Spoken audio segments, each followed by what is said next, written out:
muna natin itong buntot niya kasi baka malason tayo. Ayan. Ayan. Ayan guys. Oh. Tingnan nyo. Ganyan siya kahaba oh. Ayan, tinatanggal namin pag magluluto ng isda kasi baka may lason siya guys. Ayan. Ayan guys, sobrang laki. Anong tingin nyo nito guys? Tulingan or, ano sabi mo budot? Yellowfin. Yellowfin. Hindi ko alam kung anong klaseng isda to. Tulingan lang alam ko. Ayan, so hiwain natin guys. Kasi sobrang laki niya. Mga ganito lang no.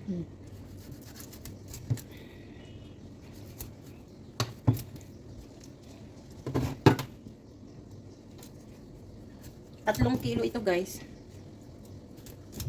Ayan. Okay na yung ganyang size no. Oh my god. Kaya ito ng kutsilyo ko guys. Baka hindi siya makaya ng kutsilyo ko. Mahirap. Saglit guys. Yan, gagamit tayo nito guys. Maano siya, masyadong maano yung buto niya. Ayan. O, diba? Tuurong natin siya. Naku, kawawa yung kutsilyo ko guys. Mabumi-bumi na ito.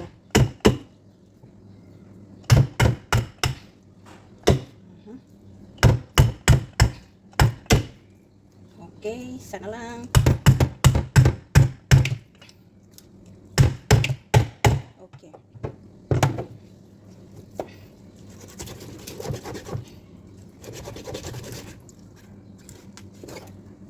Ayan. Matalim naman guys yung kutsilyo ko kaso lang yung sa tinik niya ba sobrang ano, sobrang kapal. Ayan. Wow, ang laki.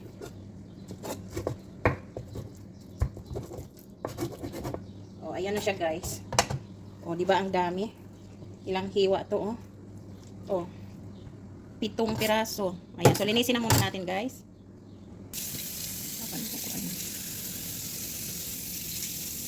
Ayan na guys. Hugasan muna natin. Ang lalaki. Ano nga siya? Galunggong. Galunggong. Ay, galunggong. Tulingan pala guys. Mali. Hindi na tayo marunong ng pangalan ng isda. Uy. Tingnan nyo yung tinanggalan natin ng ano. Dapat sana hiwain ko na to na. Nagmamadali na kami guys kasi may parating kaming bisita. So, i-ready muna natin to para mamaya may pagkain tayo. Ayan guys. So, maliit ang kawali natin. Hindi ko alam kung magkakasya. Maglagay muna tayo ng sibuyas sa ilalim para hindi siya masunog. Ayan, para iwas sunog yung ating isda. Tapos, ilagay natin yung isda. Ang laki-laki guys. So, hindi ko na siya mahiwa kasi nagmamadali na ako guys. So, ayan. Rush na ito. Ayan, ilagay natin ng ganyan. Saglit guys, magbabawas ako ng isa. Magtitira ako ng isang piraso. Ayan. Kinuha ko yung isang piraso guys. So ayan, iganyan na lang natin. Ipapaksiw muna natin siya guys. Ayan, syempre maglagay tayo ng luya. Ayan, yung bawang guys, dinikdik ko lang. Ayan, kasama na yung kanyang balat. Ayan, masarap yung ganyan guys.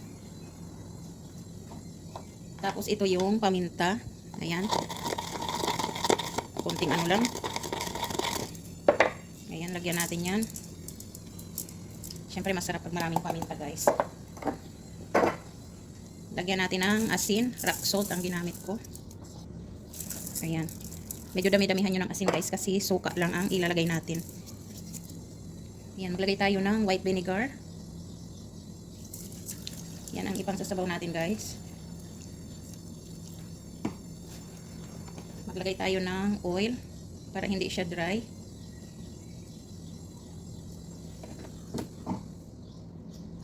Ayan, lagyan natin ng sili. Ayan guys. Lagyan natin ng konting asin. Tapos, pakuluan na natin.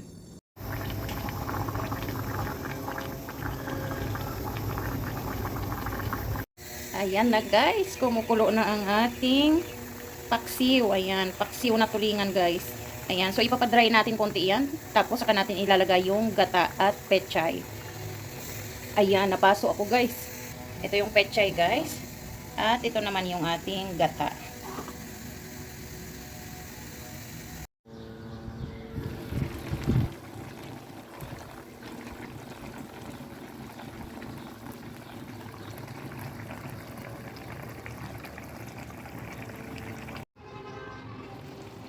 Ayan na guys, pwede na nating ilagay yung gata. Ayan.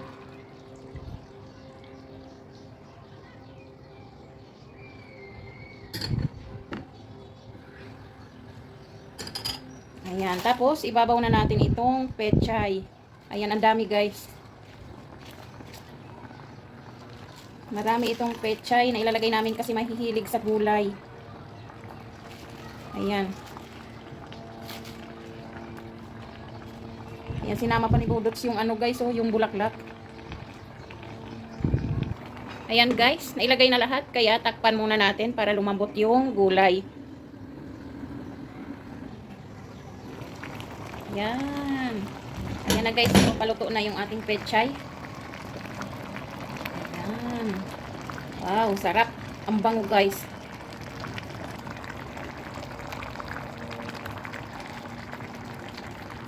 So ayan guys, hayaan lang natin na medyo kumunti yung sabaw niya. Tapos pwede na natin yang ihain. Ayan na guys, luto na ang ating ulam. Ayan, yung ating paksiw sa gata na tulingan. Ayan. So malapot na yung ano niya guys, oh, konti na lang. So tama na yan kasi pag lumamig yan guys, magkukunti pa lalo yung kanyang sauce. So ayan, sana nag-enjoy kayo guys. Maraming salamat sa panunood at magandang araw. Ayan na guys, kain na tayo.